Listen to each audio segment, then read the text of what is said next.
ಗೆಳೆಯರೆ, ಪ್ರತಿಯೊಬ್ಬರು ಸಹ ವಿದೇಶಕ್ಕೆ ಹೋಗಬೇಕು, ಇಲ್ಲ ದುಬೈಗೆ ಹೋಗಬೇಕು, ಇಲ್ಲ ಅಮೇರಿಕ ಹೋಗಬೇಕು, ಇಲ್ಲ ಇನ್ನಿತರ ಒಂದೊಂದು ಕನಸುಗಳು ಕಾಣ್ತಾ ಇರ್ತಾರೆ. ಯಾಕೆ ಗೊತ್ತಿದೆಯಾ? ನಮ್ಮ ಊರಲ್ಲಿ ಅಥವಾ ನಮ್ಮ ಈ ದೇಶದಲ್ಲಿ ಕೆಲಸ ಇಲ್ಲದೇನಿಲ್ಲ. ಕೆಲಸ ಮಾಡುವುದಾದರೆ ಎಷ್ಟೋ ಒಳ್ಳೆ ಒಳ್ಳೆಯ ಕೆಲಸ ಇದೆ. ಇಲ್ಲದ್ರೆ ನೀವೇ ಮಾಡಬಹುದು ಏನಾದರೂ ಬಿಸ್ನೆಸ್ ಸಣ್ಣದಾದಂತಹ. ಆದರೆ ಕೆಲವರು ನನ್ನ ಹತ್ರ ಕೇಳ್ತಾರೆ, ವಿಸಾ ಇದೆಯಾ, ವಿಸಾ ನೋಡು ಅಂತ. ಅಷ್ಟು ಈಸಿ ಏನಲ್ಲ ಈ ಲೈಫ್.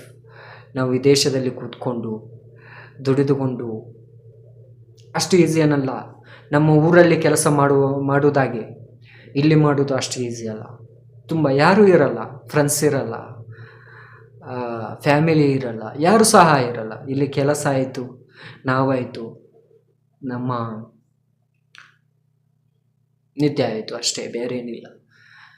ಎಷ್ಟು ಕಷ್ಟ ಅನುಭವಿಸ್ತಾರೆ ಅಂತ ಕೇಳಿದರೆ ಎಲ್ಲರೂ ಸಹ ಅಲ್ಲ, ಆಯ್ತಾ? ಎಲ್ಲರನ್ನು ನಾ ಹೇಳ್ತಾ ಇಲ್ಲ.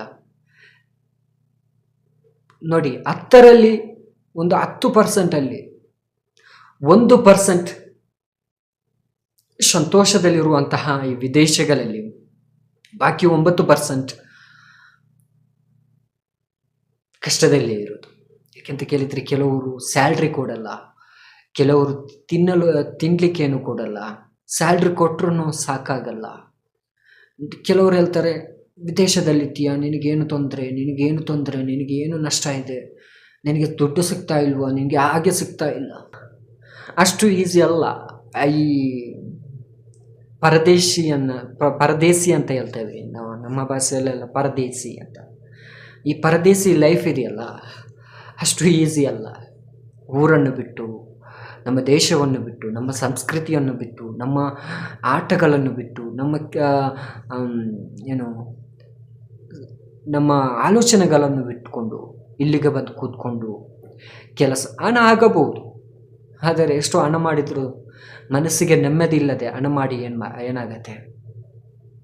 ಹೇಳಿದಲ್ಲ, 10ರಲ್ಲಿ 1% ಚೆನ್ನಾಗಿರ್ತಾರೆ. ಅವರ ನಸೀಬ್ ಅವರ ಹಣೆ ಬರ ಚೆನ್ನಾಗಿರುತ್ತೆ, ಅವರು ಪಾಸಾಗಿ ಹೋಗ್ತಾರೆ. ನಾನು ನೋಡ್ತೇನೆ ಇಲ್ಲಿ ಕೆಲಸ ಮಾಡುವ ಬಿಲ್ಡಿಂಗ್ ಮೇಲೆ ಹತ್ತಿಕೊಂಡು ಏನೆಲ್ಲ ಕೆಲಸ ಮಾಡ್ತಾರೆ, ಎಷ್ಟು ಕಷ್ಟಪಡ್ತಾರೆ ಅಂತ ಗೊತ್ತಿದೆಯಾ? ಮಳೆ ಅಂತಿಲ್ಲ, ಬಿಸಿಲು ಅಂತ ಇಲ್ಲ, ನೀ ತಿಂದಿದೆಯಾ, ಊಟ ಆಯ್ತಾ ಅಂತ ಕೇಳುವ ಜನ ಇಲ್ಲ.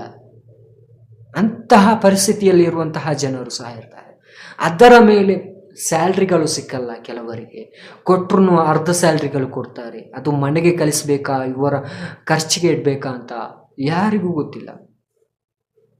ಅಷ್ಟು ಈಸಿ ಅಲ್ಲ ಈ ವಿದೇಶಿ ಎನ್ನುವಂಥದ್ದು. ನಾವು ಫಾರಿನ್ನಲ್ಲಿದ್ದೇವೆ, ಒಂದು ಸೆಂಟ ಹಾಕಿಕೊಂಡು ಸ್ಪ್ರೇ ಹಚ್ಚಿಕೊಂಡು ರಸ್ತೆಯಲ್ಲಿ ಊರಿಗೆ ಬಂದಾಗ ನಾವು ಚೆನ್ನಾಗಿರ್ತೇವೆ. ಎಲ್ಲರೂ ಅನ್ಕೊಳ್ತಾರೆ, ವಿದೇಶದಲ್ಲಿರೋದು ಅವನ ಹತ್ರ ಹಣ ಇದೆಯಾ, ಅವನ ಹತ್ರ ಆಗಿದೆ. ಏನಿಲ್ಲ, ಮಣ್ಣ ಕಟ್ಟಿ ಯಾವುದೂ ಇಲ್ಲ, ಯಾವುದು ಸಹ ಇಲ್ಲ.